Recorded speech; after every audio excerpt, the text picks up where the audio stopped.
Question ने बोला है कि जो संख्या दी रखी है तुमको वो 36 से डिवाइड होती है और पूरी डिवाइड होती है, तो a और प्लस b का मैक्सिमम मान बताना है, यानी कि अधिकतम मान कितना हो सकता है। अधिकतम मान कितना हो सकता है? अधिकतम कितना हो सकता है बता सकते हो?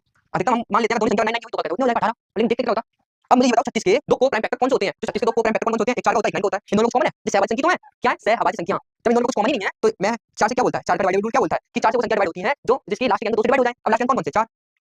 अब b, अब b के लिए क्या कहना चाहिए? b के लिए क्या कहना चाहिए? अगर मैं b के लिए 2 रखूं कटेगा? नहीं कटेगा। तो 4 4 से तो शुरुआत ही होगी उसकी, तो 44 कट जाएगा। ठीक है, एक 4 हो सकता है। 6 रकम कट जाएगा, नहीं कटेगा। 8 रख के देख लेता हूँ, 8 रकम कट जाएगा, 8 ले सकते हैं हम। और तो कटेगी नहीं, ये दो अंक कट जाएंगे क्योंकि 0 से लेके 9 तक के जितने भी नंबर आते हैं उसमें 4 सिर्फ 2 ही अंकों को काट सकता है, एक 4 को और एक 8 को। आया ना समझ में? तो मेरे पास दो अंक तो दिया गया कि b का मान 4 और 8 हो सकता है, लेकिन पक्का नहीं पता भी। ठीक है, अब 9 से देखते हैं।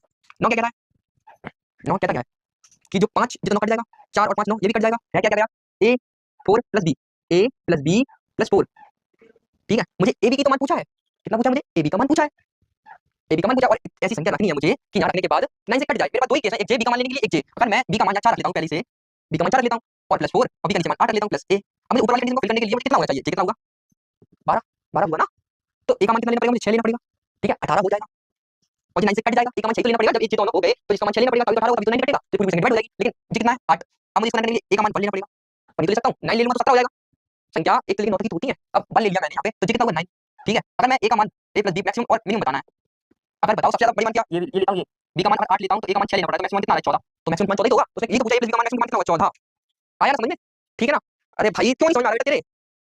भाई मेरी बात सुन, गौर से सुन। जो यहाँ 4 था, 4 का नियम क्या कहता है कि लास्ट की दो संख्या 4 से डिवाइड होनी चाहिए। जब 4 से डिवाइड हो रही है तो मेरे पास दो ही तो केस है। जब 4 को मैं कितने रख सकता हूँ? 4 रख सकता हूँ या 8 रख सकता हूँ, बस। इससे ज्यादा कुछ रख ही नहीं सकता मैं। मेरे पास दो ही केस है, खाली 4 का और एक 8 का।